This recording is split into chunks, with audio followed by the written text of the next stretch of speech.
And of course, here at Iowa, boy, I'll tell you what, the fans love this racetrack, and they have supported it since it opened in 2006. We've got another sellout crowd tonight. You saw Justin Allgaier. He had a problem early. He is a lap down right now in 29th position. One of the guys in the dash for cash. We're under our second caution. That's two separate incidents. Turned out to be a third combo. Now, 7 cars stayed out. McDowell, Edwards, Leffler, Stephen Wallace, Brian Scott, Kenny Wallace, and Josh Wise. Let's get an update on those first 3. Jim Noble, what do you have?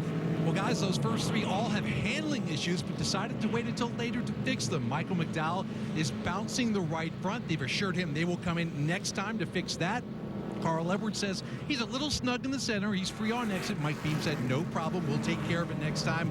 And Jason Leffler, although the car was starting to come to an early, now he's very tight center, loose off. Of course, Jason Leffler, guys, one of our Dash for Cash drivers.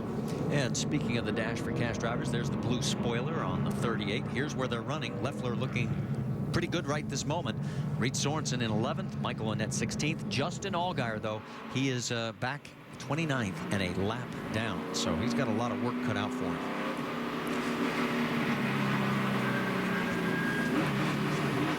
But since we're focusing in on number 31 Brant Machine, Rick, what are you hearing?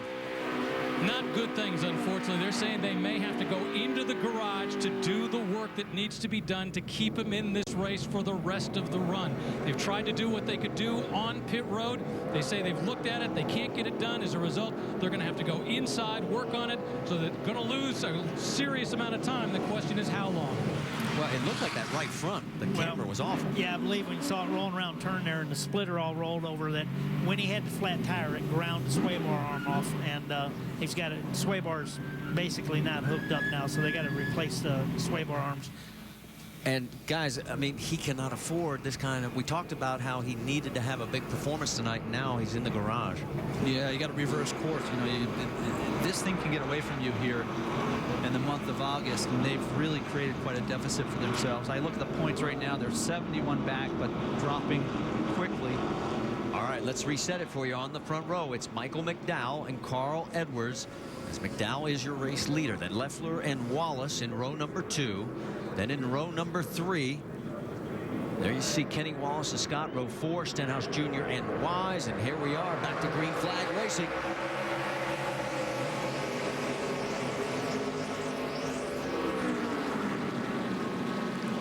Little wiggle from Carl, and that allows the 18 to clear. It looked like Carl Edwards got a little tight, like he lost the front end of the car. Here comes Jason Leffler underneath the 66. You see him running long. Oh, gets into the side of Stephen Wallace. And Marty, you reminded us about the little tension between the two a few weeks ago. Yeah, we've had those moments. Kentucky, New Hampshire. New Hampshire. There have been a few where these guys have rubbed the fender. There for a second, I thought Kenny Wallace was going to try to get up there and break it up between the two of them. You know, that doesn't usually help when you have the third car. You don't want to get in the middle of something like that. No. Kenny running 5th right now in that 09, and he was your pick to win this race. Yes, he was. You can see Carl Edwards has closed the gap on Michael McDowell up front. Look at this traffic jam here. Got 5, 6 cars all packed together, and they're going to try 3 wide down the backstretch. And there's Sam Hornish. And you've talked about it during the break. Sometimes he has a tendency to get a little impatient when he's in this situation. When you have a car as good as what Sam Hornish has, you don't have to show that kind of urgency. You do need to take the spot if it's there, but you don't need to take unnecessary risk. A good car will find its way to the front. This car's got a good driver also. Hornish has picked up 4 spots since the restart. And he has moved into the 8th position. Got to make good decisions, you know. Again, you don't need to show the urgency. He's set up on the outside of Kenny Wallace here. Which shows he can basically drive this car wherever he wants it. That's a good point, Marty. You know, and what I like about what I see from Sam here with this pass is he's not trying to make the pass in one set of corners. Sets up to his outside off of turn 3 and 4.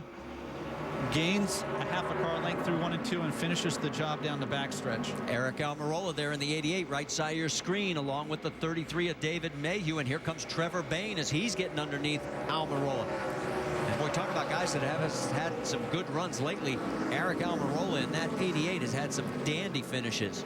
Yeah, it looks like he's got his hands full a little bit tonight when he was up in that top lane and those guys were going by underneath him. No, he had a lot of wiggle there. Eric's last 3, 5th, 5th, and 4th. And that 4th at Lucas Oil Raceway, his best this season.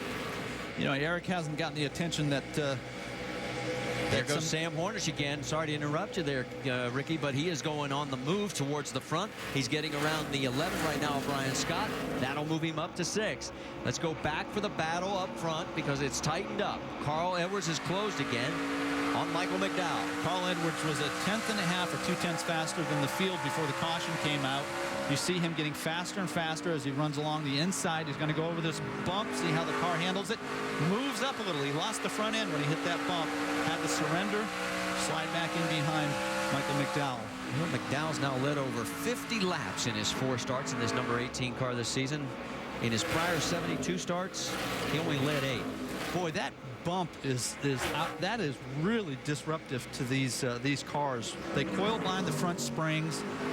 They have a splitter that can hit the racetrack as he makes another run at it here, Kenny. But that is so uncomfortable being underneath another car and hitting a bump like that. Oh yeah, besides messing up your car, you know, you don't want to turn the guy around and you're up underneath. But it plays havoc with them. The guys can get over that bump the best. They'll get the best run. They'll get their stuff handling better. You had a glimpse there of the gap between the first 2 cars and back to 3rd to Stephen Wallace and Jason Leffler, and there you can see just how big that is. As there is Wallace ahead of Leffler, and then Ricky Stenhouse Jr. rounding out the top 5. And Stenhouse looking for that down slow line, and boy, Leffler slams the door on him. Leffler right now the best running of the 4 Dash for Cash contenders, as he is in 4th position, and you got to drop all the way down to 13th to pick up Reed Sorensen. What I don't really like, what I really struggle with here is Ricky's charging the corner, carrying a lot of speed into the corner. That'll take its toll on the right front tire. You got to make quick passes. Stenhouse gets around the 38. Get back in front and cool that front tire off. And I can tell you, I'm looking down on pit road, guys. The 31 is coming back out on the track. So Justin Allgaier, and here we go for the battle for the lead. Carl Edwards, he said he had a pretty decent race car early. Well, he's showing it right now as he now gets around. And here comes the crossover as McDowell's going to try and take it right back. Carl Edwards is having a really difficult time in the middle of the corner on both ends. It's very easy to overdrive this car. So, you know, he mentioned earlier he was tight. Tight really catches up with you in the middle of the corner when you need the car to rotate, transition. So Carl has not officially led a lap yet at the stripe as McDowell was able to get back around him. But maybe this time it'll happen for him. Marty, we got to give some attention to Michael McDowell here, though. You know, we're used to the 18 car being up front, but it's outstanding that he's matching laps here with Carl Edwards.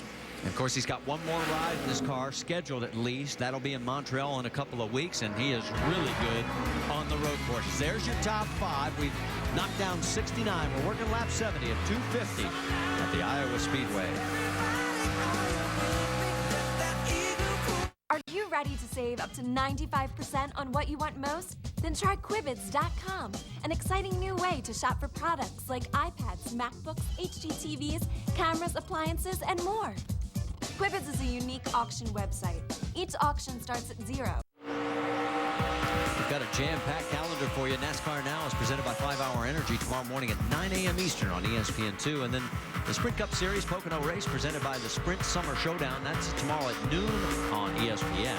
The O'Reilly Auto Parts NHRA Northwest National Finals tomorrow evening 7 Eastern on ESPN2. The American Le Mans Series from Mid-Ohio Sports Car Challenge. It's tomorrow 10 Eastern on ESPN2. And our next stop next Saturday, the NASCAR Nationwide Series will be at the Glen at 1 Eastern on ESPN.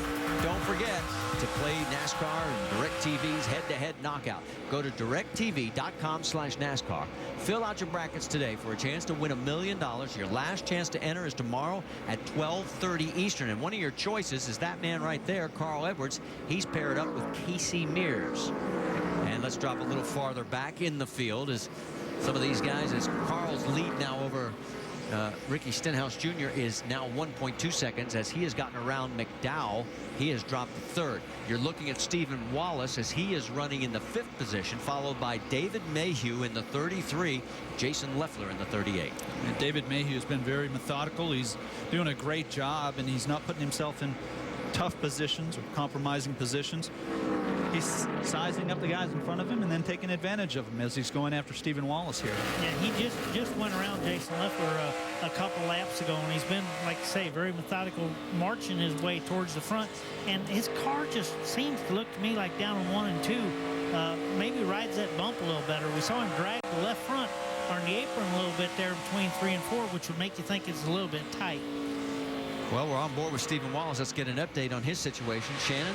Well, Marty, Stephen Wallace and the 66 team, they're just looking for a little bit of momentum. Of course, they had that big wreck last week at Lucas Oil Raceway. They said it was the perfect storm last Saturday night, and it was just a small example of pretty much how their entire season has been.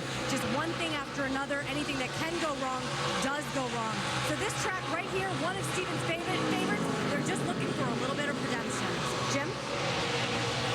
Well, Shannon, got a couple of things going on my end of pit road. Jason Leffler has been falling through the field on this last green flag run. He says he is too tight.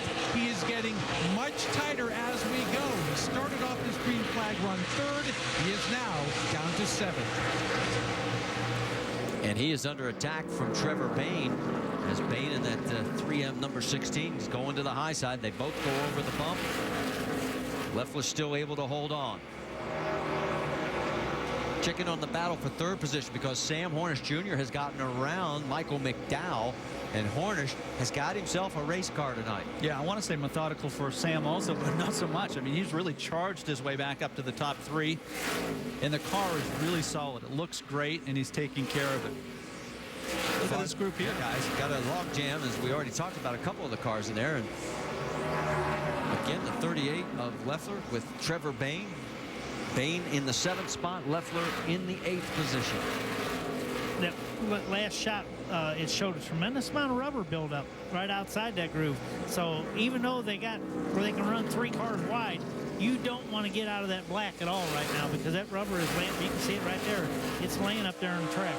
And if they lose grip, though, they'll have to search for some speed. This track's cooling down by the minute, Kenny. So you're going to see drivers moving around this racetrack, don't you think, here in the next 20 minutes? Yeah, and as we go longer into a run, you tend to move around more.